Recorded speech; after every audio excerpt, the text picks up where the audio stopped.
নমস্কার প্রিয় দর্শক বন্ধু, যে সকল বেনিফিশিয়ারি বা উপভোক্তারা কৃষক বন্ধু পাচ্ছেন তারাও বাংলার যুবসাথী প্রকল্পের আবেদন করতে পারবেন।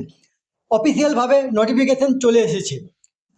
আপনারা জানেন যে এই নিয়ে একটা কনফিউজ ছিল যে যারা কৃষক বন্ধু পাচ্ছেন তারা বাংলার যুবসাথী স্কিমে অ্যাপ্লাই করতে পারবেন কি না। আসুন আমরা ভিডিওর মাধ্যমে দেখে নেব যে এই নিয়ে নোটিফিকেশনে কী লেখা আছে। তার আগে আপনারা অবশ্যই আমার চ্যানেলটি সাবস্ক্রাইব করবেন এবং সবার আগে ভিডিওর নোটিফিকেশন পাওয়ার জন্য সামনের যে বেল আইকন আছে সেখানে প্রেস করে নোটিফিকেশন অল করে রাখবেন এবং ভিডিওর শেষে লাইক কমেন্ট শেয়ার করবেন।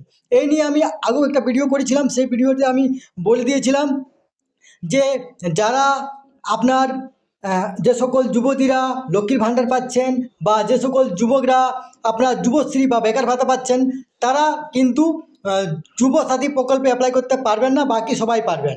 তেমনি বলেছিলাম যারা কৃষক বন্ধু পাচ্ছেন তারা আপনার ক্ষেত মজুরি অ্যাপ্লাই করতে পারবেন না, বাকি সবাই অ্যাপ্লাই করতে পারবেন। দেখুন এই নিয়ে যে নোটিফিকেশান যেটা এসেছে অফিসিয়ালভাবে সেখানে দেখুন লেখা আছে, এখানে government of West Bengal, office of the block development officer, Suri 1 নম্বর ডেভেলপমেন্ট ব্লক। এখানে যে দেখুন লাল যে একটা সার্কেল দেওয়া আছে এর মাঝে লেখা আছে, this is also being noted that any candidate enrol in Krishak Bandhu scheme is also eligible for বাংলার যুবসাথী স্কিম।